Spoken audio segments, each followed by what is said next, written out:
about prison life, specifically women, the elderly, HIV, mental health, long-term, and sex offender issues that prisoners deal with. First, life in women's prison is quite similar, but there's a lot of distinctions. Women are not usually characterized by the levels of violence, the violent conflict, and interracial tension found in men's. Women's prisons are often less oppressive. However, given the option, a lot of correctional officers would prefer to supervise men for a variety of things of what happens in a women's facility.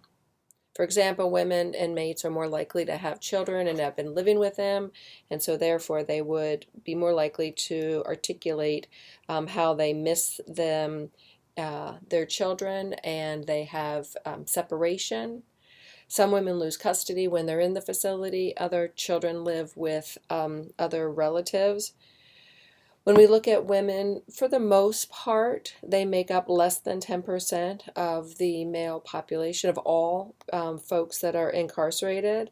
So at any given time, they're about 10% of the population.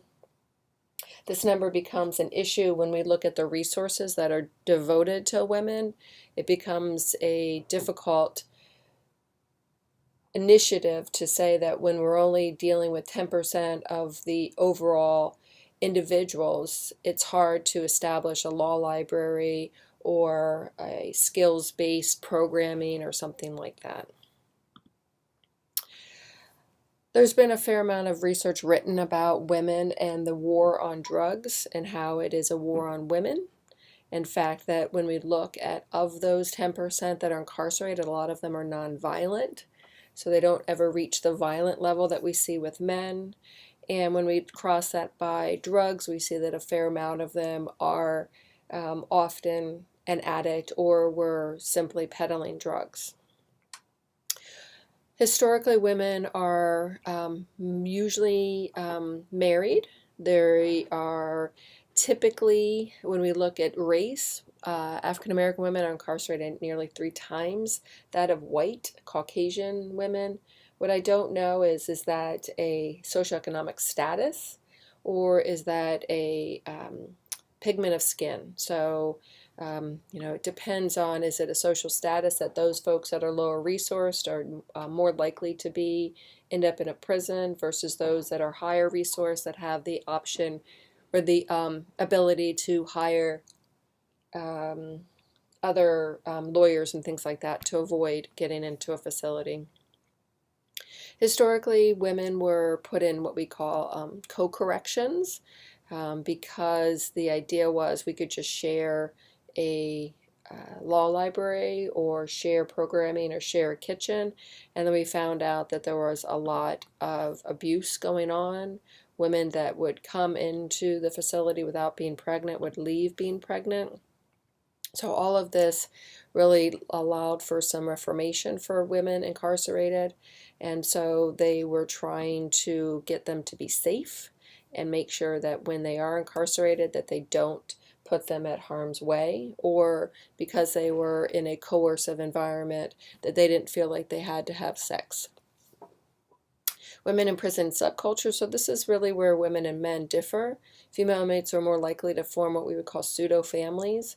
Their relationships are less likely to be coerced or initiated by violence, such as men in a facility.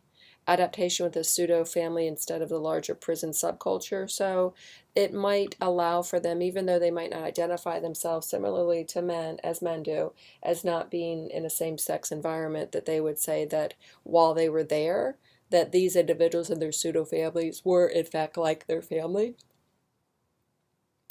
The difference between men and female subcultures is there's less violence in women's. Usually women are more responsive to prison programming. So usually women are more likely to say that they need help versus men. Women will serve time with a mixed population. What that means is they have low, moderate, and high together. We don't often classify women like we do men. So we'll have a whole facility that's just medium security or closed security, higher risk security. Women are more likely to become intimate with males, with the officers.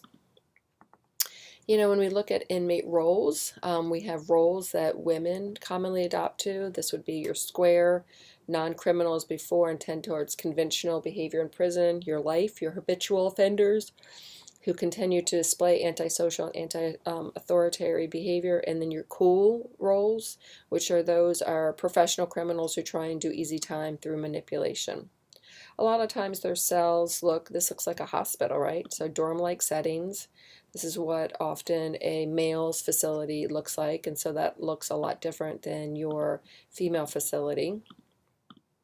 The individuals that are identified as having or needing to go to close custody classification, they will be similarly, for the small, minute amount of women that have been deemed violent, they will look similar to a men's facility.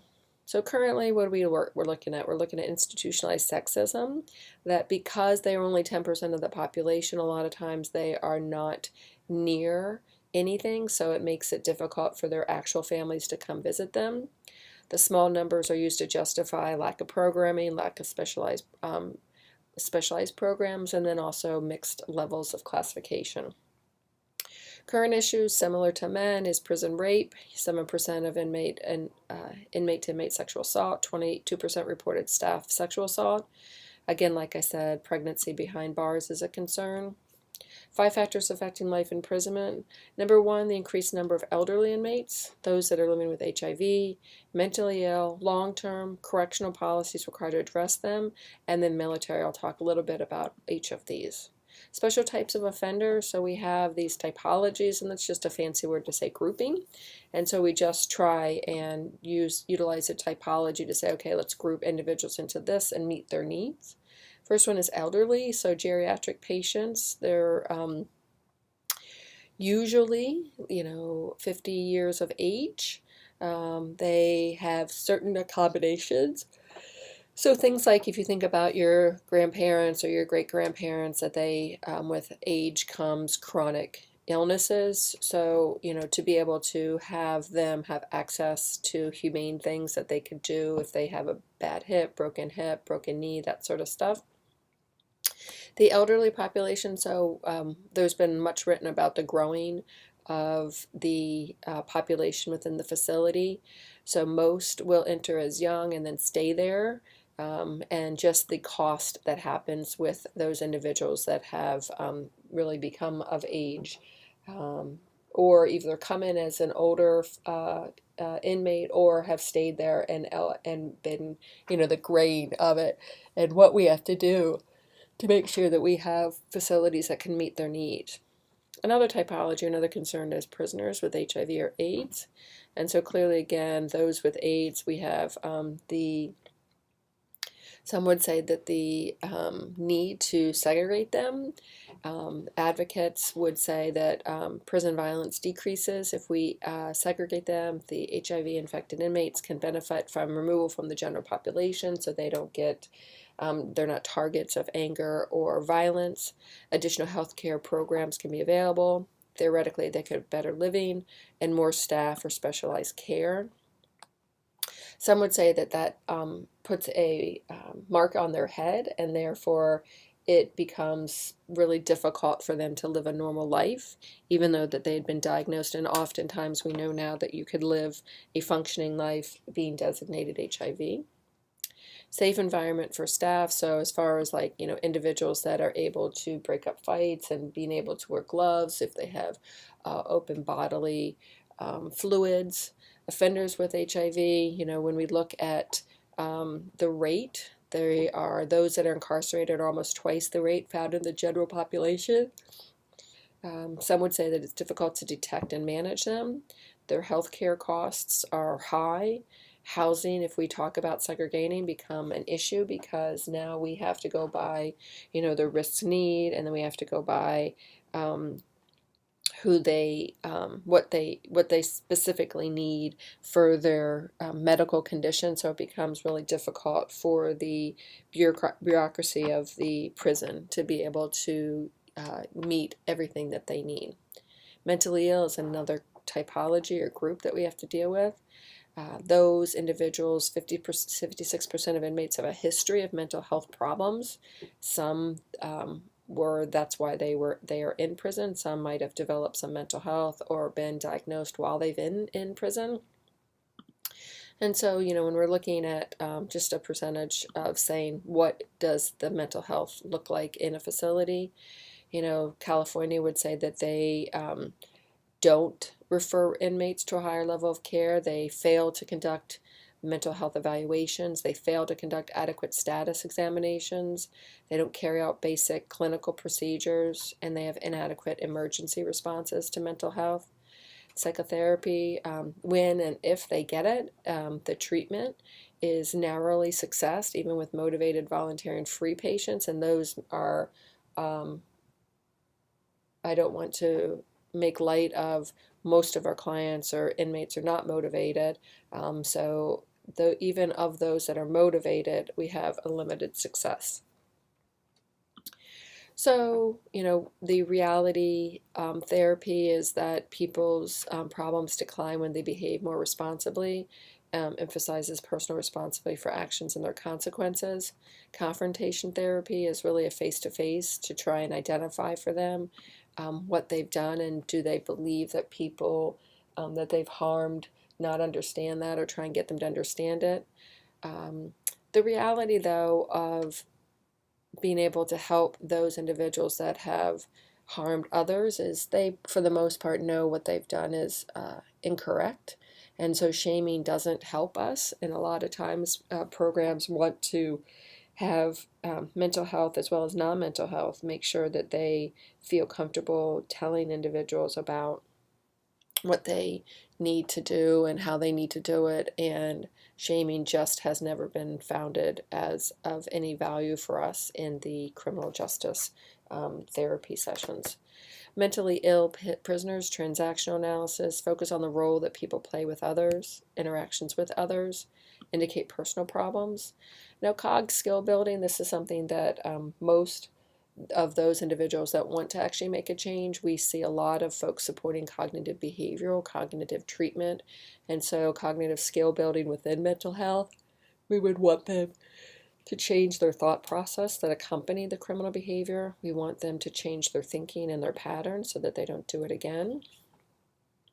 Have diagnosed with mental illness, complete, though given some general characterizations such as depression, mental health, significant illnesses, bipolar, schizophrenia. So it's just saying that of the half of them that have been diagnosed, some are more serious and others are not as serious.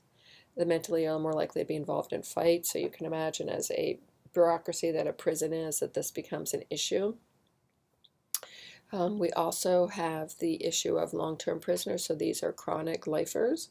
And so more prisoners serve long-term in the U.S. than any other Western nation. Most are convicted of a violent or drug offense, because as you know, drug offenses are mandatory minimums. Not generally seen as a control problem, because when they're there, a lot of times they make the best of it, so that this is now their home, and they're the ones that are usually prisonized, and they are typically more likely to make sure that the individuals that are coming in are dealing or appropriately working within the realms of what they would say is their house. So they would, want to create opportunities for meaningful living there. They help the inmates maintain contact with the outside world. And these career criminals contribute disproportionately on the outside to the crime rate. And so long-term inmates create difficulty for the prison system. They don't want them to become prisonized so they can't assimilate back to community.